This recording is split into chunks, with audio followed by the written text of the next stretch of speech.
First, I want to start off with, how's everybody feeling? Anybody under any pressure for Amplify?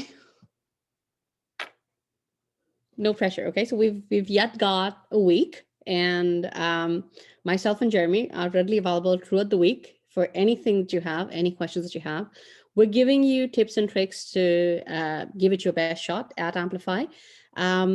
Nonetheless, if there's anything in the pitch presentation or the deck that we're suggesting, or any other suggestions that we're giving you, if it sounds alienated, just let us know, flag it up, because it's our duty to ensure that you guys understand what we're talking about. It's your duty to implement it, but it's ours to ensure that you guys understand what we're talking about out here, right? So moving forward with what the basics of a pitch deck would be in terms of what people usually expect. I've been part of a couple of demo days with universities in the US as well as in Canada. And we're using the Sequoia Capital pitch deck as a basic template, but then I've added in sub pointers on the right side that you will see, which will describe more on what you can include under that subtitle. So for example, under company purpose, and then on the right-hand side, you've got the question out here, right? Or if we were to go under problem, then there are two questions that we particularly want to target.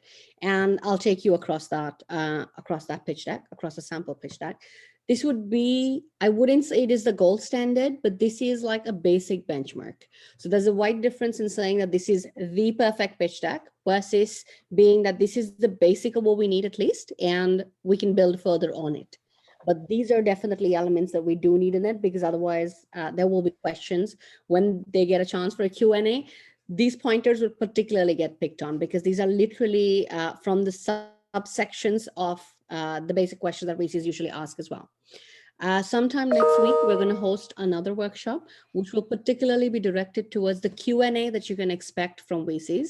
And when they're asking you a simple question like, how did you formulate your team? What exactly are they trying to understand out of that?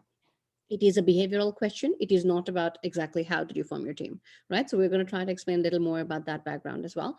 But that will be scheduled for sometime next week, because we're going to have Accelerator teams as well. That means now they're alumni, but they have been part of the Accelerator previously in the past 5 years. And there are participants from that batch as well. So we're going to try and accumulate all of those together and then get everybody on a call to basically discuss how to target VCs for a pre-seed round, right?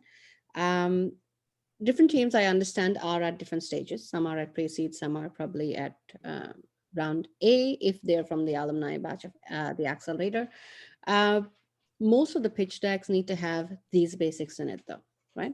So let's just skim through it. I'll give you maybe the last few minutes to even discuss directly on a Q&A. Nonetheless, if we do not find time during this session to discuss as a Q&A, and if you would like particular advice on your deck, that means you've implemented everything that we've discussed, but you yet have questions, feel free to reach out to me. You have my email address, and we will do a one-on-one session with you, particularly looking at your current pitch deck and how we can actually improvise that, right? So anything, financials, marketing, go-to-market strategy, product development, absolutely anything. I can assure you, I'm a chartered accountant myself. So any financial issues that you have, you don't know what a CapEx table means, you don't know what a particular aspect means, feel free to shoot a question. I'll try my best to explain you in as short as possible so that we can at least prep you up for the event that's coming up, right? Now, starting with just the basics, right? So what exactly is your company purpose? Everybody can see the slide clearly? Do I have a yes? Everybody can see the slide? Yeah, perfect. Okay. So what's your basic company purpose? What we're trying to understand out here is in as short as possible. Think this to be your written elevator pitch kind of thing, where you just explain what your company is all about and why is it there. So I'm not sure how many of you have gotten an opportunity to probably look at Dragon's Den or look at any other TV infomercial in terms of, how people pitch. But the first statement that they would actually, when they come on stage, is what is their company about? And that's basically that elevator pitch. And that's what we're looking for over here. I understand it has to fit in a slide, so it's not going to be as like a verbal vomit, but it's going to be very brief. It's going to target exactly who your target market is, what your product is, and why are you here, Like, why are you in the market, right? So what is the problem pain point that you're actually addressing? And that's basically what the company purpose is all about. Very simple, keep it short and sweet. Now, over here, you're going to expand further more on the problem. Some of us combine the company purpose with the problem. Try your best to actually have a slide that's dedicated to the problem and ensure that there are two questions that are directly answered in that. What exactly are you addressing? That means, what is the pain point? Whether it's your pain point, whether it's your customer's pain point, right? So imagine that you're having a product or a service that does not target your client, but your client's client. In that scenario, let's look at the final end goal of what is the benefit of actually having this kind of product or service in place. And why do you think that it's a viable and a sustainable solution? Not just now. So there is another slide which comes about which says, why now? We're not talking about just now at this point. At this point in the slideshow, you're talking about more, why is it there altogether? Short term, long term, why exactly is it there, right? So are you basically looking at something in terms of, so we're in a post-pandemic world. Are you looking at solving like a pandemic related situation now and may or may not be sustainable in the long term? That is kind of a decision for a VC to take. Then are they really interested in? Because it's going to be pretty short term. We probably know that it's at a max out is going to last off between 1 and 3 years, versus being a long-term solution where you explain that, okay, this is a problem that has existed forever. So you've conducted the market gap analysis study and realized that there is no solution to this problem that's viable enough for the long term. And that's why I believe that my solution or my product or my platform is very sustainable in the long term, right? And that's basically the problem that we're trying to highlight here. We don't want numbers here, but we do want, why do you think is it sustainable? And why do you think that your solution is the best fit for the problem that you're recognizing? So consider this to be like the product market fit, right? You all know about product market fit, right? Just give me a thumbs up. Yeah, perfect. This is that slide. We're basically trying to emphasize on your product market fit, not the product, not your market. There are slides that come ahead which will talk about your product, which will talk about your market. And the market is then subdivided into TAM, SAM, and SOM. That's a different slide. Here we're talking about product market fit, right? Can I just jump in here as well, add something, Ilham? I Sure. think one of the major things you want to make sure you do is identify the one clear biggest problem they have. If they have multiple problems, don't address, like, you want your one strongest argument. You don't want to address weak arguments in here as well, okay? Because what will happen is the investor may look at it and go, well, I agree with you on number one, but I don't agree with you on number two and number three. Therefore, I don't want to invest. So make sure you have your one strongest argument that is very clear and compelling. Yeah, that's a fabulous point. And I'd actually like to give you guys an example. With Marlo, I had, with Simon's team, actually, I had a couple of sessions before as well. And like we all know, they're basically talking about a tampon, which is easily insertable, which basically addresses the pain while insertion, right? They may have other benefits. They have another benefit that they give you a recurring subscription, so you're never out of it, never out of stock. There are other aspects that are, consider this to be your printer and your ink cartridges, ancillary product and the actual product. If you're talking about the problem over here, you're going to talk about the primary problem out here. You have the other benefits of, yes, we have a recurring subscription. You will not have to face this, not have to face that, blah, blah, blah.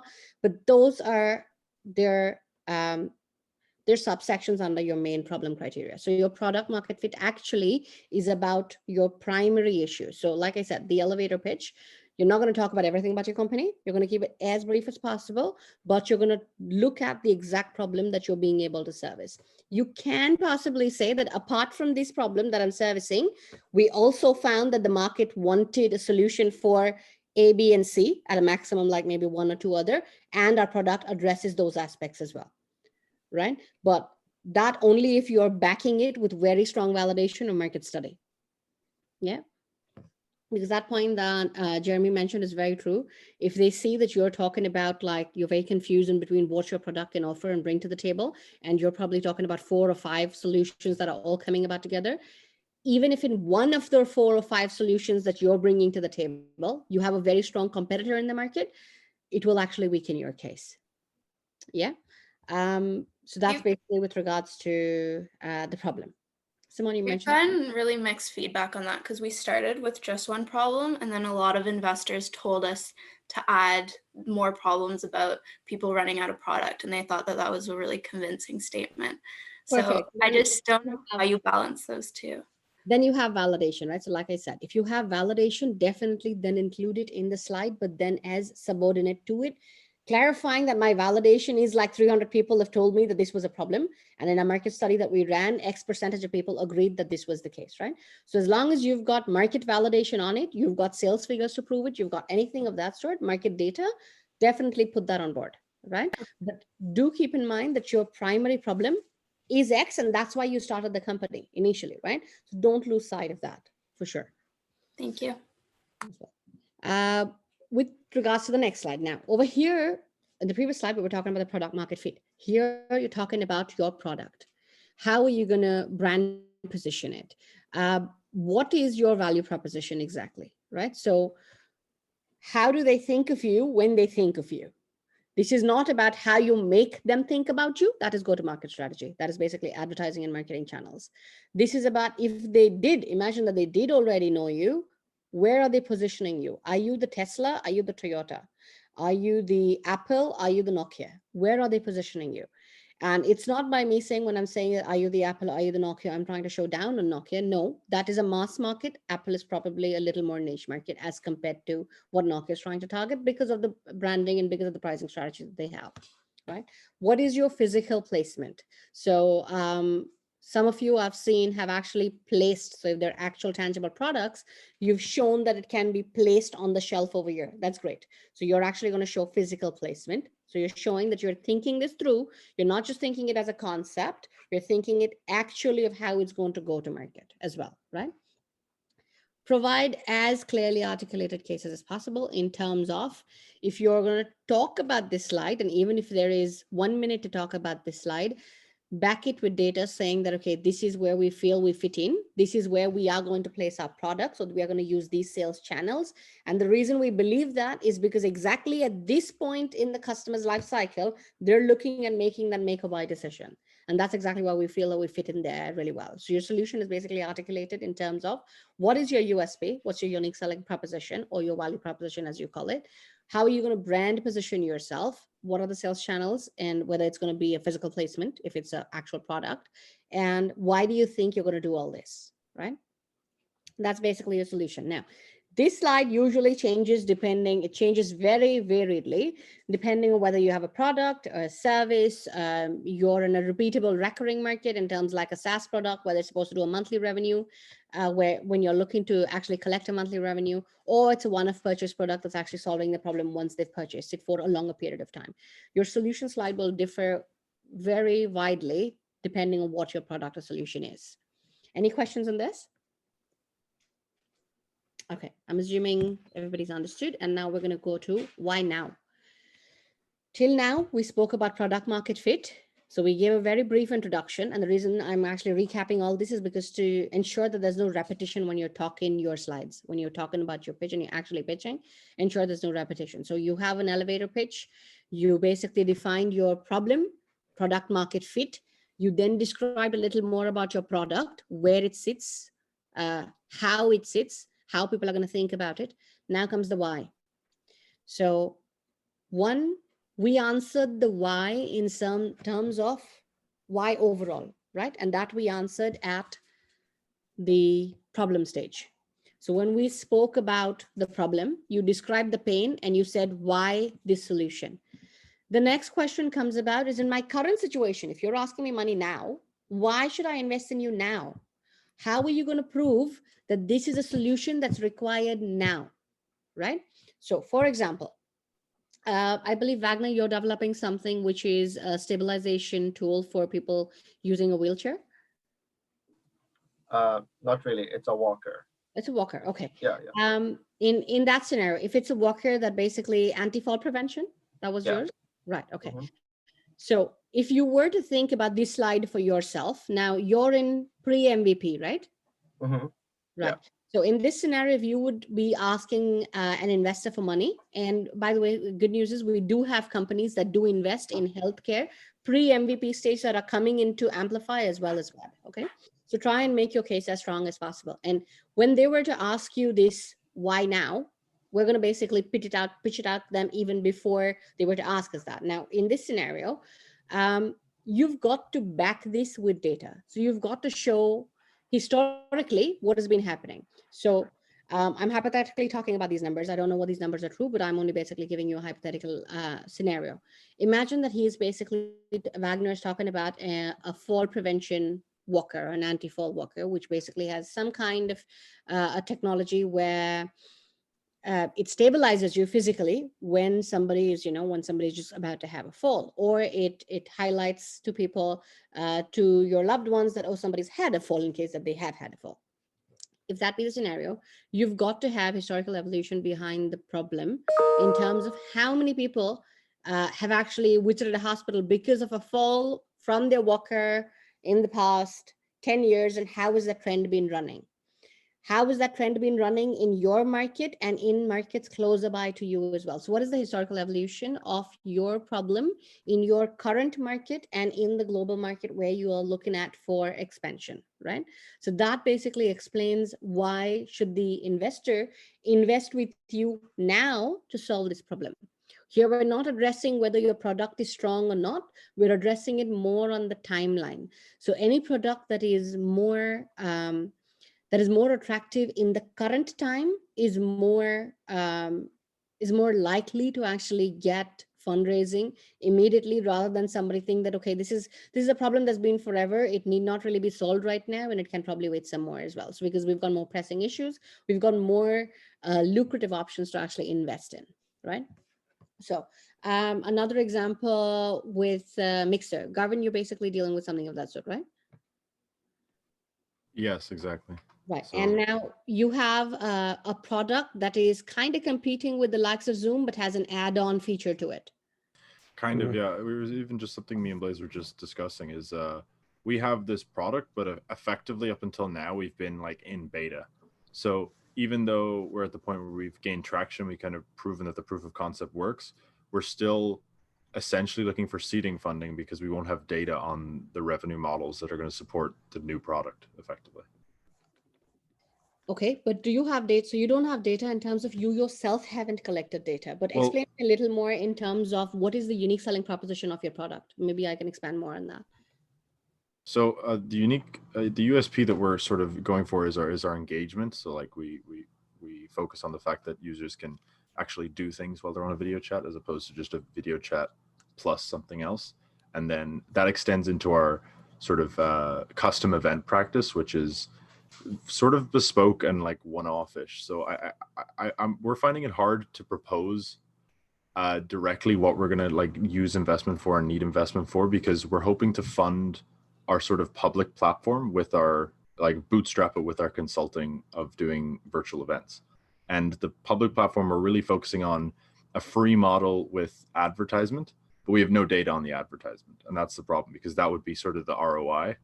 And that sort of then now puts us in a seeding position as opposed to sort of a vetted product that can now be funded. But it puts us in a seeding position while we have sales and we've had events and we've sold like custom event applications. It's just with we're just like a company with pretty much 3 products, but 2 products come December 1st. Verticals. Yeah, that's totally okay. In your scenario now, for example, you're talking about adding engagement to a webinar kind of a platform. So we are not doing webinars. It is purely for socializing. So all the video chats on the market right now are very much tuned towards business and webinars, where we want to kind of go away from that and do something completely different. Okay, so your evolution of this product category will then be try and study market data from the time that the pandemic started. Because anytime before the pandemic started, social events, until and unless you were going to target multi-country across the globe, social events would have been in person. If you are basically, this is the why now exactly. So this is a great example. The reason why this has come about now is, of course, you had your product development phase, which is from the time that the pandemic started to now, and you can actually claim that to be that way. But at the same time, you're going to try and show that now is the need to actually have social events online versus having them in person. Because before, you would definitely have it in person, as long as it was not geographically dispersed. But now you all the more have that need to have it online because you possibly cannot And historical data over here can even be the lockdown scenarios that multiple countries are facing. So with that, when you've got limitations on the number of attendees, which are by law, that actually puts your product in the perfect positioning to be adopted by different people and, be taken up by different people for this kind of a social gathering kind of a thing. Now, you can, of course, expand more. And like you have a product and you have your close competitors, so even if you don't have a direct competitor in the market, if you have a closed competitor, that means you have Zoom that probably does it. And if Zoom has a plugin to do some kind of the stuff that you guys do or your platform does, then maybe you can talk more about the uptake that they have had. So that's how you will describe what's your total available market, what is your serviceable market, and what's your serviceable obtainable market. But that comes in your market size in the next slide. Over here, we're talking more about why do you think a product is most valuable at the current time? And for yourselves, you guys have it's undeniable to say that social events now have to happen online. And sooner or later, we would definitely need a platform for that. So you're in a very strong positioning, especially for this slide. And, in the first slide, like I said, these are the basics, but then you always have what really makes you stand out. For you, the why now slide is something that's really going to make you stand out. So the fact of having advertisements on your platform is been there, done that since ages. Like that's been a model for e-commerce since forever. And that's not something you'll need a lot of historical data to show evolution, or you're not really having a problem point that you're addressing. But the idea of having social events online, yes, that's happened like now. That requirement started very recently. And that's exactly what you're going to get into market to address.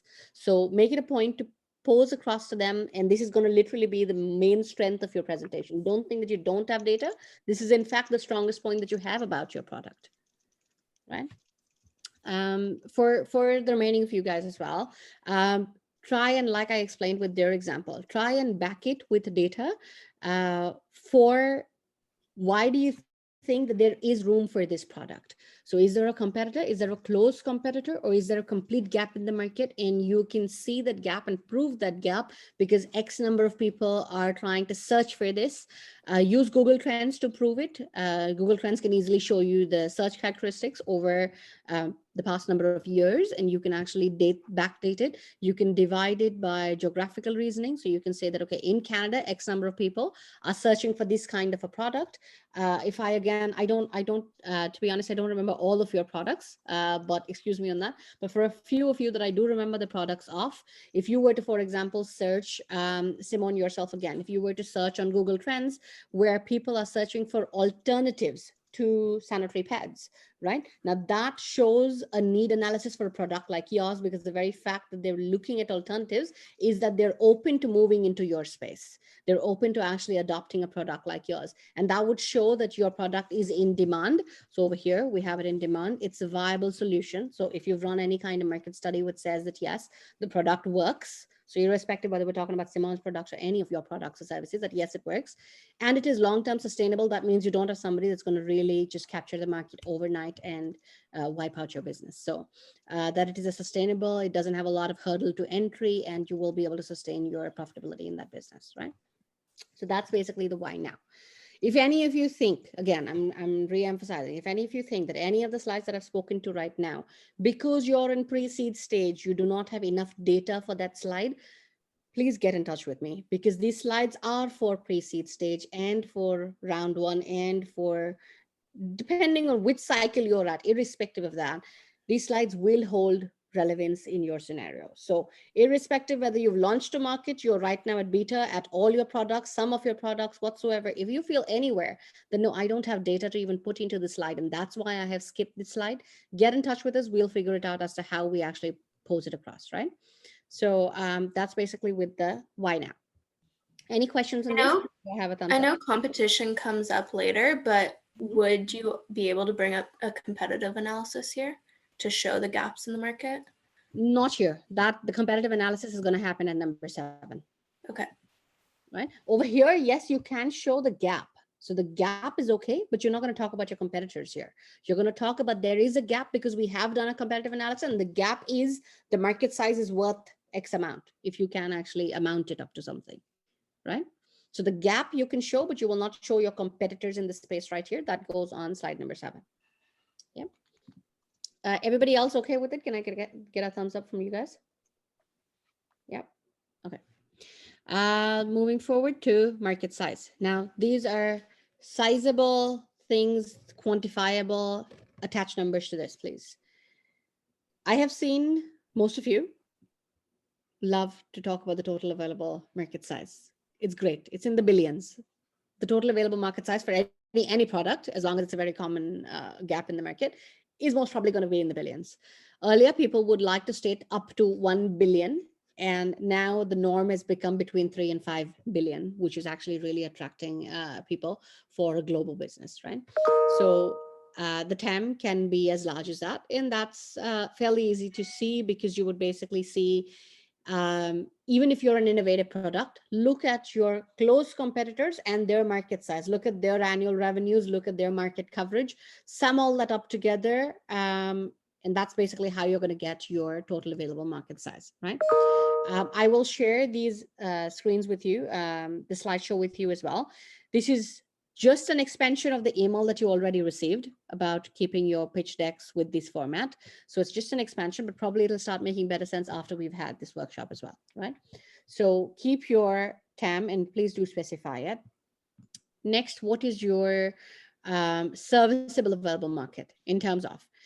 If you say that your available market is 1 billion, as a startup, if you're asking for capital expenditure in terms of the deal, if you're asking for something like maybe 50,000, please don't be so optimistic that with a 50,000 investment, you're going to be able to service a $1 billion market. That's not your serviceable. Your serviceable with the $50,000 investment is going to be X amount of millions or X amount of hundreds of thousands. And that's what you've got to state out here. So what are you actually and realistically able to sell to, right? But this is at your full capacity, assuming that you're going to be able to eat up all your competitors and close competitors as well, right? But you have the capacity to do it.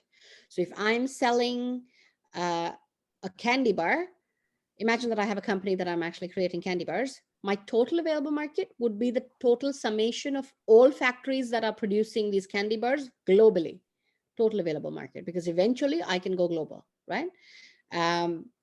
My serviceable available market is if I'm asking for 50,000 investments so that I have a factory that can produce 100,000 units, my serviceable available market will then be the 100,000 units multiplied by the revenue per unit. And that's going to be what I will actually be able to service, because with the 50,000 investment, I can only create this much, which means even in the best of the best scenario that I can eat up market share from all my competitors, this is the maximum I will be able to service. And that is basically a serviceable available market. SOM is your obtainable market. Now imagine that, okay, you get the 50,000, but with the 50,000 that you're dedicating towards maybe expanding your factory or your production, or you're making it at home, you're just expanding your production and you're going to invest some of that into marketing. And over the next 1 year, what is your actual market share? So imagine that you are in market, your actual obtainable market share is, if I am worthy of 2% of the world's candy market, then my obtainable market is 2% of the world's candy market size. Here, I'm talking about my percentage versus my competitors in my region or globally. You got the difference? Everybody's very quiet. Okay, unmute yourself. How do you like, is there a way that, is there a certain percentage that you're supposed to be for the SAM, or is the percentage only for the SOM? And how do you calculate the SAM? Only for the SOM. So let's read. Everybody understood TAM? Any questions on TAM? I'll go up, down. So any questions on the total available market? Everybody knows how to figure that out? Yeah, so just a question. This might apply to maybe Flick and some other products where it's kind of not existing yet. So we are looking at social VR, and the market itself is like 2 billion every year, but like a social platform or social features are kind of unpriced. They kind of just exist within each app. So can we just say the space is 2 billion? Or so when you say that social VR is 2 billion, how did you come up with this analysis? Where did you get this number? Yeah, 2 billion? So from industry as well as basically industry. But you're saying that your product is innovative, it's new, right? So who are you comparing against? What market is actually the 2 billion? Is the VR market 2 billion? And that includes gaming in VR, or is the social VR market 2 billion? Yeah, just social VR. Actual VR is around 7, 9 billion, something like that. Okay, so social VR is at a 2 billion. Yes. Right. So that would go in your total available market. Yes, even though we're not, I don't think like, okay, sorry, go on. That's the next part. No, go ahead. Ask me the next question. Okay, so with the serviceable available market, it's kind of, there's a suite of other apps right now outside of VR. So they're adjacent competitor apps. So like social platforms like Discord or like even Reddit sometimes, and other things that people tie in, and it's not within this industry. So serviceable markets kind of like our competitors in the space that we're trying to integrate with. So they're your competitors in the space, but they're not your competitors directly, which means they do not have the VR function, but they do have the social function. Exactly, That's what you mean? Exactly. Okay, fair enough. Now your serviceable available market. So any other questions on TAM before I go to Sam? Any other questions on TAM? We're good? Yep. Okay. So your total available market is going to be a simple Google search of everybody that's available, what they're servicing, what you're servicing, anything that's even a close competitor, even if you're an innovative product. Okay, that is your total available market. Try and keep it as close to reality as possible. So if you are an innovative product in a particular space, then it's that space's annual revenue, right? So that's basically Sam. Convincing somebody that you're going to get the entire global market is not really possible. So what we're going to say is now I can service X amount, and that's why Sam is X amount. So in Anthony's case, you were talking about, you've got your total available market as 2 billion you mentioned? Yes. Right. Now, if you were to start up and suppose you're starting up and you're asking for funding, what's your ask? Around 500,000. Okay. You're asking for $500,000, and with $500,000, you're going to be able to achieve how much of coverage? How much do you think are you going to be able to achieve out of the 2 billion in terms of your annual rev? Yeah. So we've broken it down on users. We haven't even looked at, we can try to make a revenue figure, but so you suggest revenue over users? I would suggest revenue over users, absolutely. So as long as you've got users, that's perfect. Because you've got users, you know what you're going to averagely price it at. Because if you're saying that you have your total available market, which means you know what your close competitors are charging in the market. So just go one step further. And with all the assumptions that we're making, just say that, okay, if we're going to keep my pricing at X, then my serviceable is going to be this much, right?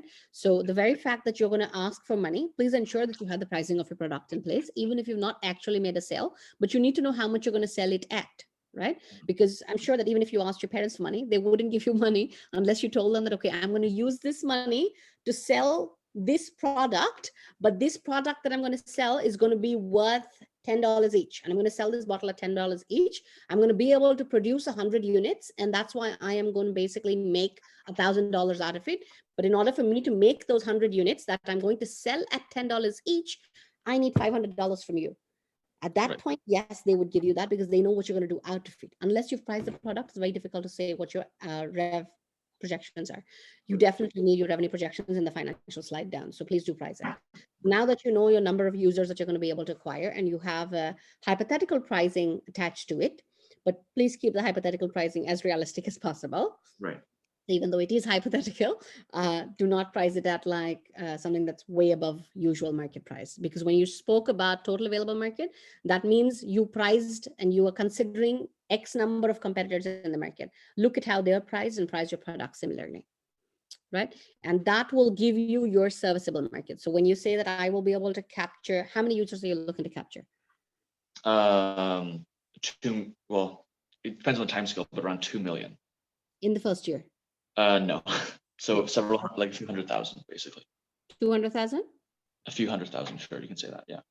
Okay, let's consider that you are targeting a 200,000 and not, we cannot say few, we want to give a number to it. So we're going to say that, okay, we have a plan that we're going to be able to target 200,000 users because I'm going to back it with marketing, which is going to cost me X amount. And that's why I will achieve a 200,000 out of that, right? All that has to be back worked as well. But now that you're going to achieve 200,000 users, I'm going to charge each user, give me an approximate, $100, $200? How much do you want to? It's between user segments, but from a freemium software as a service, we can say roughly like $5-ish, maybe. $5 per month? Annual. Wow, okay. Maybe annual, maybe like 10, maybe 10 or 20, yeah. Okay, so let's consider 10, easy for calculations at least. So if you're going to consider that you're going to cover a 200,000 market with a $10 subscription, this is a very doable thing as long as you're able to prove value in that product, because your product pricing per unit is very small. Disposable income that you're going to be targeting for social is way higher than this. As long as you're able to tip them over to that decision that yes, I want to buy, the price is not something that's going to stop them. Yes, including their card data onto your website is something that on the CX journey will stop them, but otherwise it's very doable. So considering the 200,000 be your case, do you have the ability to service these 200,000 as well? Like you have the platform and the background? Yeah. Really excellent. All technical. Yeah. Technical is. If your technology is set, if your people are set, then that is your serviceable market. So your total available market is 2 billion. Your serviceable market is the 200,000 multiplied by the $10, because we're talking about 1 year. So your serviceable market in 1 year is basically going to be 2 million, right? And that's basically what you're going to pitch for your SAM. Now, that is your serviceable market. Now we're talking about obtainable market next. Any other questions on SAM? Or everybody's understood with his example? Yeah. Okay. Now moving Wait, sorry, on. one more question. So that means that it's just whatever you think. It's kind of arbitrary, right? Like, because it's whatever you think you can service. You come up with that number. Backed with your complete understanding on how you're going to get there. Like I told him as well, that if you're going to say few 100,000, that won't work. If you say 200,000, and for the 200,000, I am going to do A, B, C, D, E, F, G. And these are my marketing activities. I'm going to target 1 million people with a conversion rate of 20%, and I'm going to get 200,000 people out of it. Yes, if that be the case, then it is an arbitrary number, because you can aim as high as you want, but you've got to have a plan of how you're going to get there, right? So that's basically with the obtainable market. Now then, considering for some where your environmental factors play into the picture as well, with a competitor, if you do have a direct competitor in the market, you're not going to be able to achieve the entire market size that's available out there. At that point, then you've got to consider that with the competition, out of the 200,000 that I could have serviced that are possibly going to buy from me, do not have a problem spending the $10. They have that disposable income. Everything is good. All the factors are good and playing out well, but competition will not allow me to service the entire 200,000. I might be able to get 100,000 out of it. That's why, right? And if that be the case, then SOM is going to be 100,000 multiplied by 10, which is 1 million. So it seems like TAM, SAM, and SOM, you need to have a lot of information backing it. So how do we fit that into the pitch? You've got to develop like that for sure. Like you cannot. You got to fit all of that information in the 3-minute pitch. You can say it now. So for example, you will just go ahead and say total available market size is 2 billion. My SAM is 2 million and my SOM is 1 million. It is for the Q&A section to then ask you, how did you come up with these figures, right? Okay. When you say, how did you come up with these figures? Do not answer these are arbitrary, hypothetical. No, that's it. You lost your case if that's what you're going to say.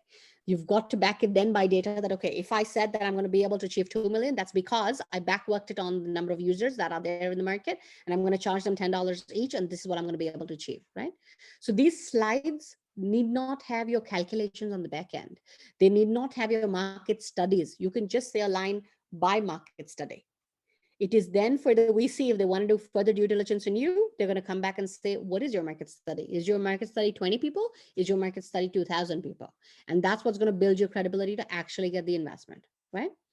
Okay, so slides are about representing overall, but you will need, you cannot just say TAM is 2 billion and my SAM, that's why I'm considering 2 million, which is a 1% out of it. That's not how it works. The way it's calculated, and you'll have to show the VCs if they were to ask you a question that you know how it's calculated and how have you.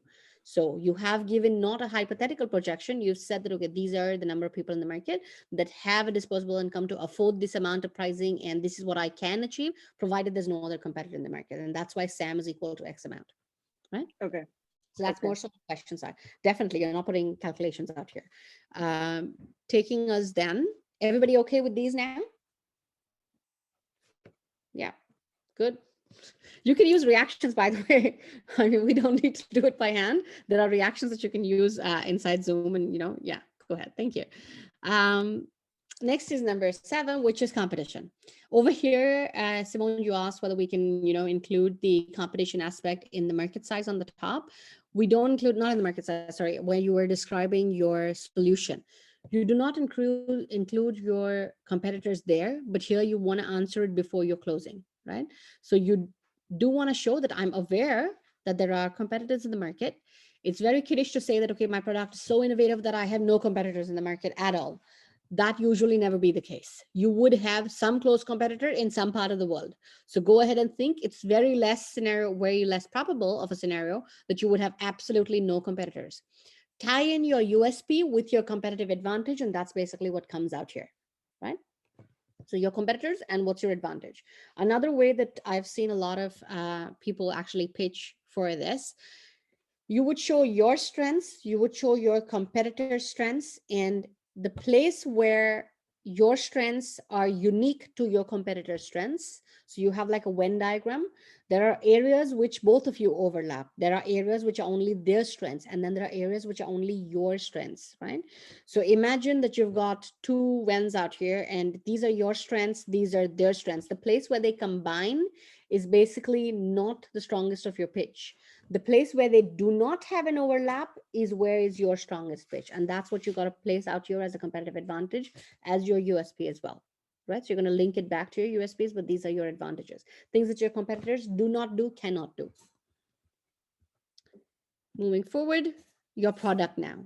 So when you said that those are things that they cannot do or they do not do currently, what exactly does your product or your service bring to the table? So with the scenario where we're talking about Mixer, in that scenario, it is about getting the social features, the ability to do things that you cannot do on Zoom. So those are his product features. Those are his functionality leaders rather, right? What really differentiates their product from any other close competitor, even if the competitor decided to get that as a plugin on board, right? If you want to talk technical, talk about the strength of your architecture, that you're not going to be, maybe if you want to introduce the aspect that my architecture is that strong, because the very fact that you're dealing with social events and you're dealing with the online space, you want to talk about how your architecture is strong enough to be able to beat any kind of cyber attacks, or it is secure platform online, because when you're talking about social, things can get crazy. And if you have somebody else prying over it, that's not something that's going to be a very viable product in the market. So once you have a wrong PR or a negative PR, it will spiral way up in case your architecture is not strong enough, right? So imagine you did get a contract which was large, but then because of a cyber attack, it basically crashed down, and that gets PR coverage, and you're not able to damage control on that. Too bad, right? So that's maybe an architecture aspect that you want to do. Now, these are technology-based products, that's why. If you have any IP, so if you have any product that is so innovative that you've actually been able to get a patent on it, then you can basically talk about your IP. Very strong for products that are innovative, not in the market, right? What is your development roadmap? So currently, maybe Mixer is having 2 products. They're looking to diversify into 3rd and the 4th, and their timelines are, we have 2 products now being able to generate X amount of revenue, or hopeful of generating X amount of revenue in the next 1 year. Year 2, we plan to target advertising, and that's why we're going to get X million out of it. Year 3, we're going to have another product which is going to do this, and we're going to get X amount out of it. These are just figures. When they do a Q&A with you, they can ask you, where did you get that number from, right? So have that information at the back of your mind, but you do not need to put it here. So in the slide, it's going to be as brief as possible. Your business model now is whether you are on a free, right now, going to move on a premium later. Are you already on a freemium model? Are you already pricing it? And are you pricing it at how much if you are pricing it? What is your average account size? So if you're going to say that I'm going to be able to capture 200,000 accounts, like Anthony said, in that scenario, my average account size is $10 per account, because that's a fixed fee that I'm going to charge. What is your lifetime value of the customer? We're expecting that somebody's going to use our, for Anthony, somebody's going to use basically the social VR, or Anthony, you were in the social VR space, right? Yes, not dating, just social VR. Okay. So for social VR, usually people will stick on to us, and we will be able to have market leadership for the next 3 years. And hence, at $10, my total lifetime value for the customer is $30 each. Now, for a sensible VC, that person is immediately going to calculate that market size. That's why it's not 2 million, it's actually 6 million per customer. So if the customer is going to stay with you for 3 years, that's going to basically be the LTV of that of that particular market that you've captured in a particular year. And as you will, if you actually want to build a financial model, as Anthony will move to second year, there will be a carry on for the first year, and he will be getting more customers in the second year. And the third year, he will be in a very pleasant situation where he's got carry on from 2 years, and then he's got new business that he's earned in the third year, right? So that's why LTV is really relevant, especially with products that do have a recurring model to it. You go to market strategy over here. Now, there's a lot of back work that you need. So there are calculations that you're going to do. But over here on this slide, they're going to be very brief. So it's going to be my revenue model is X. My pricing is at per unit costing X amount. My average account size is dash, and my LTV is dash. You're not giving the financial details behind it. You're only giving the final result of what you're planning, right? But what these guys want to do, this is a pre-seed round. They want to see that you have thought it through and you're not just regarding this as an academic project, right? What is your go-to-market strategy? Are you going to do through channels? Are you going to go direct to market? Are you going to completely depend on social? Is your entire budget for go-to-market just on spending on social and digital marketing? You're going to basically state that over there. Your team, yes, talk about your founders and your management. And I've heard a couple of you talk about, okay, I am this and she is this and she is this and they are that. That's great. But remember, all of you, if you do not have background experience in actually working for a corporate, you've got to show where is that guidance coming in from as well.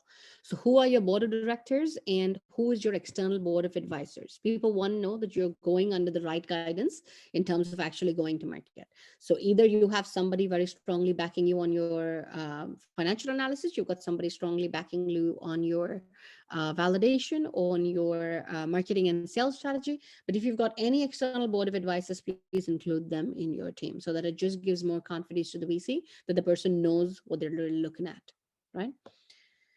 Financials, last slide, and you can add anything beyond this if you like, which you feel really is something that is very strong for your product. And that not necessarily after the 11th slide, it can be anywhere on the top as well. But the 11th slide is very necessary. Please do not skip your financials, even if you do not have sales as yet. So I understand that some of you do not have sales as yet. We're mostly in the pre-seed stage out here. And because of that, you may not have sales, but that does not mean you will not have a profit and loss statement. You will not have a balance sheet and not have cash flow. These are projections, okay? In projections, what I mean is, what are you imagining to be your profit and loss for the first year? What is your projection? So I'm going to imagine I'm going to spend, expenditure is this much, income is this much because of that expenditure or vice versa. And that's why my income statement is going to be projecting this much amount of annual revenue that I will be able to gain out of it. My profitability margin is that's why going to be X.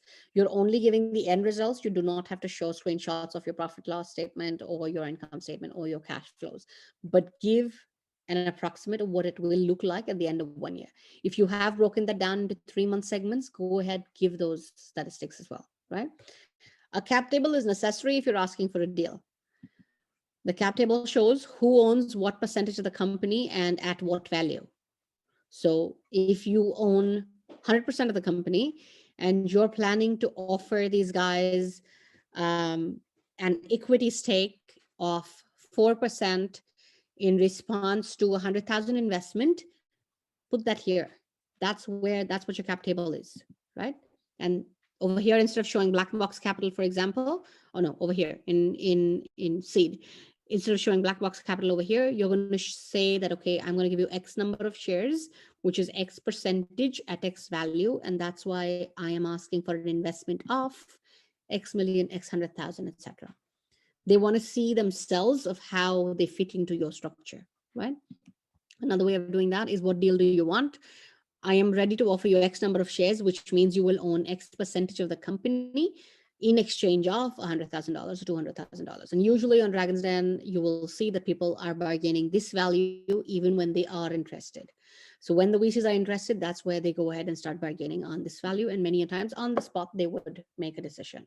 Right. So if everything else on the top is very clearly articulated, a VC will actually go ahead and make a decision on the spot and be able to offer you an X amount. It's for you to decide and go pre-decided that, okay, if they were to offer me, if I'm telling them that I'm going to offer them 6% of my company in exchange of 200,000, if this guy is going to ask me even up to 8%, which is going to actually affect my valuation, So the whole size of the pie changes.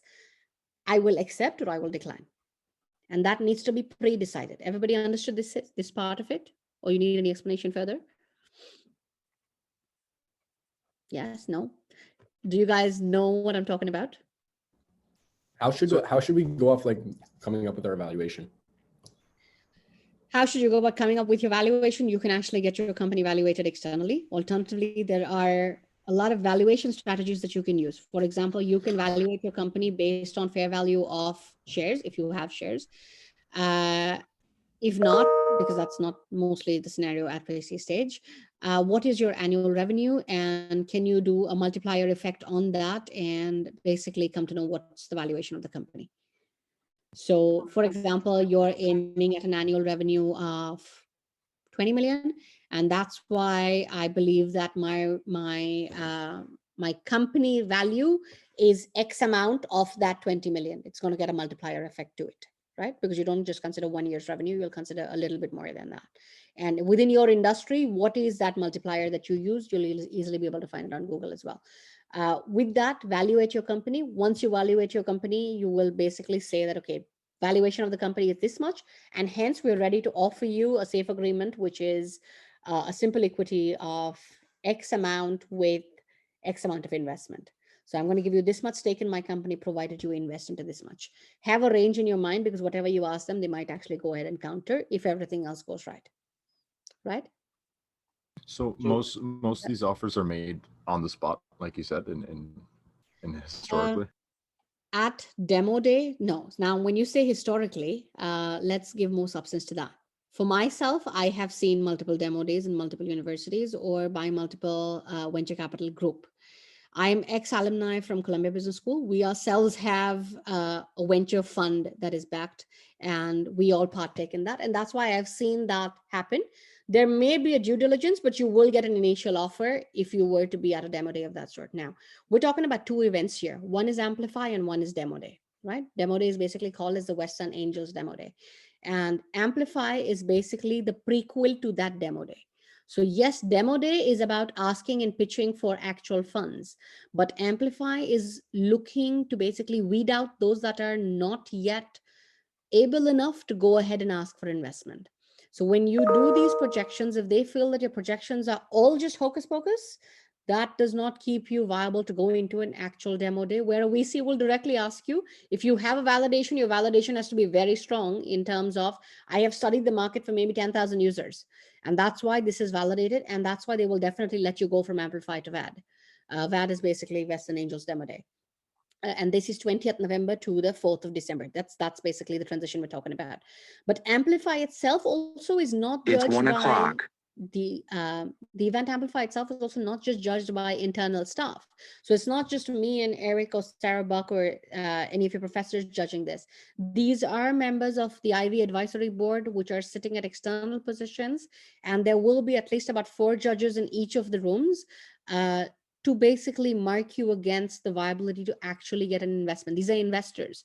They're not just judges based on Ivy has a good relationship with that individual, or that individual is a CXO somewhere and that's why he's coming on board. No, these are investors as well. They partake, they're either owners of venture capital firms or they are investors where they do private equity investment themselves, right? So they're angels. And in that scenario, these aspects, that's why we sent out an email to you saying that please use this as a template for your deck. But the reason why we said that is because these guys are looking for these things for sure. Beyond this, if you have something, you're more than happy to include that. I mean, I'm more than happy for you to include that. But these aspects, I need them covered. I need to prove to that audience that you guys have thought through this, thought through your user base, thought through your pricing behind it, thought through how are you going to achieve that user base? Because those are questions that will get asked even in the first round and in the second round. So in the second round, we'll probably help you more. We'll probably do another workshop between Amplify and WAD. But right now, even for Amplify, I don't want to keep this just as a classroom project, because it's not just Ivy staff that's grading you. It's not just about winning that $2,500 or $3,000 that we have on the prize money. That's not about this. This is more than that. This is about you giving it your best shot to be able to land into demo day. This is going to be the first ever actual demo day where we have venture capitalists coming on board. So I wouldn't say you are the demo version of, the guinea pigs rather to start with this, but this is actually the best opportunity that you could have got in the history of Ivy's Accelerator, because never before this have we really done with real venture capitalists on board or having actual fund management companies come on board. And you can't imagine the level of excitement that we do have. There are people that are even writing to Jeremy saying that we'd like to participate. We are ex-alumni and we'd like to participate to see what the Accelerator has on board. And we're interested to go ahead and invest, right?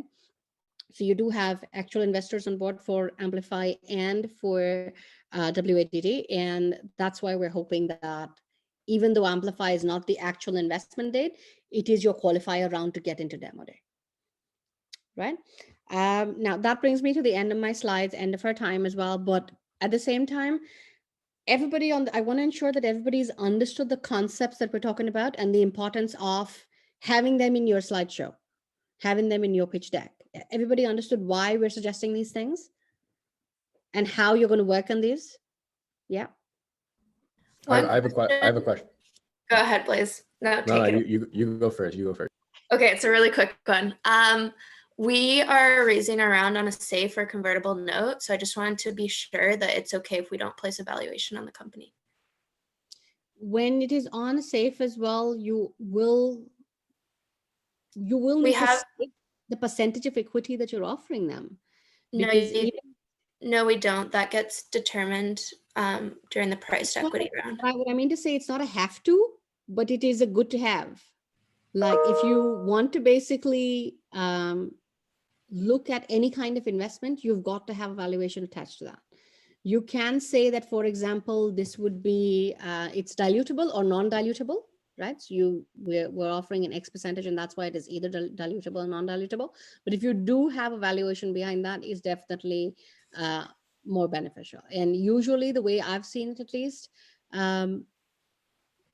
you would either have it in terms of you're then asking either for a kind of a debt, which you're saying that we'll return it in X amount of time with X amount of money back to you, or you're giving them a particular percentage in your company so that they can see that room for growth as well. There are certain things, keep in mind, that may not really be have-tos, but they're very preferred. When I say very preferred, they're very close to the have-tos, right? So yeah, you can definitely, now that again would differ product by product. And when I say that in the tech industry, it may be okay. In the product-based industry, not so much. In the service industry, again, it's an okay kind of thing. It's better if you have it, not okay if you don't have it kind of thing. But depending on your industry and your product, that's again a variable. If you feel that you cannot evaluate the company because you do not know what's the multiplier you would use for that industry, it's a completely new industry that you're in. There is no way that you'd be able to evaluate it.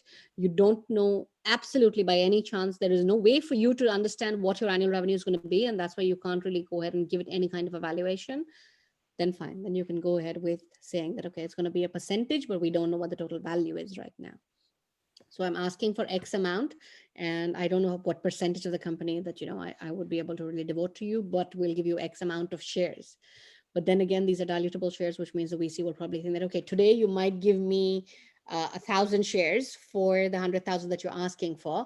But tomorrow I realize that the size of the company has gone from 10,000 shares to 1 million shares. And all of a sudden my equity is just like, it's got skewed down. So think of it like an investor yourself. If you feel you would invest in something like this and you have something that you can convince them with, so it's that innovative, that's fine. You can go ahead and probably pitch that as well. Thank you. Okay. You have any other follow-up questions, touch base with me, connect with me on email or anything of that sort. If you feel that you do not have content for any of these subheadings, please get in touch with me and Jeremy, and we will show you how to figure out these things, because even at pre-seed stage, you've got to be able to come up with the solutions of these headings. Like, you've got to know what you're talking about, right? So you cannot go into even Amplify, which is the prequel round. It will end up making fun of yourselves in terms of, not being able to explain why you think something is possible. So let's work on not going to that scenario. Let's work on really keeping this as realistic as possible. And any help that you need over the next 1 week, I myself is completely available to help you guys. My credibility, I'm an accountant and a marketer. So I'm chartered to be and working on your financials. I'm chartered enough and certified enough to be working on your marketing and your sales plan. Get in touch with us. We really want to help you to make it to WADD. We're hoping you do not get weeded out. Of course, there will be tough competition because you've got alumni teams as well. And most probably they've been in the market longer than you have. But that's where your projections and your market research will give you that strength, right? And that's why I'm saying try to be as explicit as possible with whatever research you've done, okay? That brings us to the end of this. Cool. I just have a quick question before we end.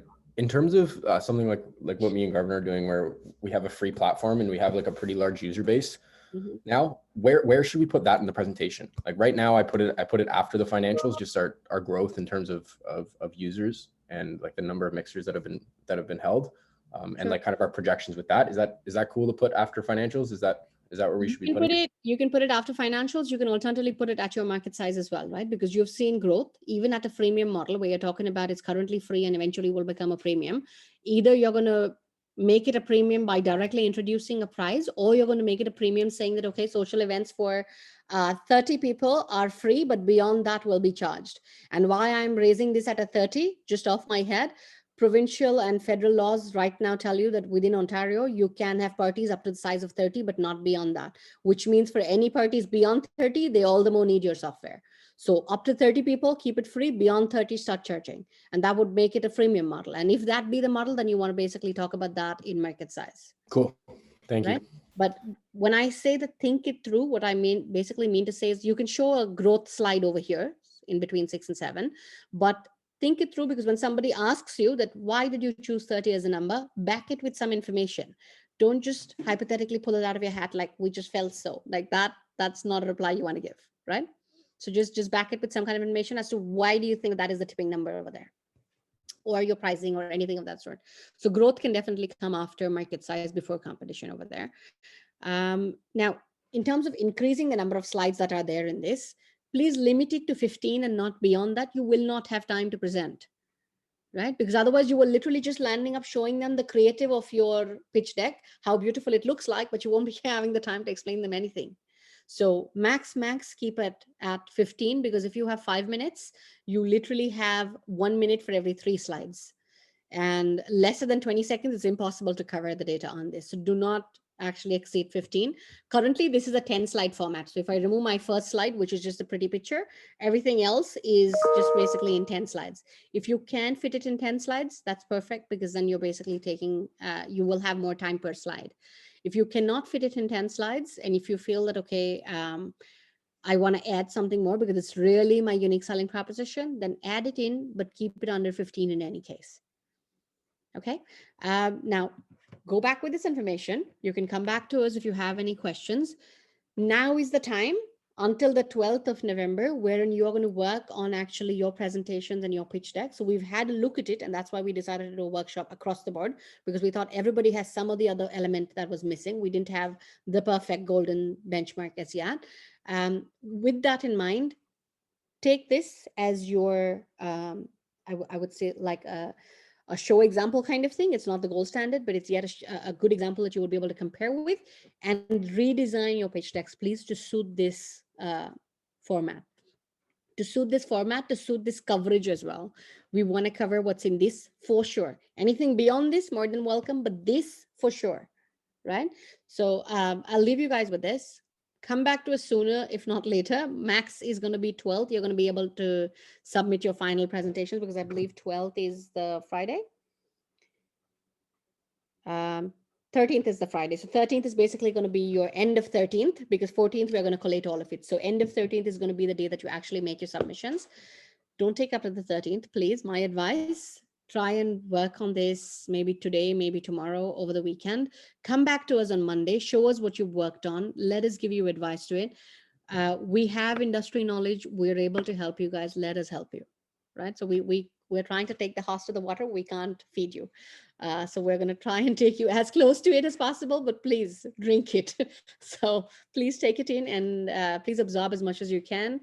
We will do another workshop, which will be question and answers that the VCs will most probably ask you, and why are they asking you, trying to understand what psychology within you are they trying to target.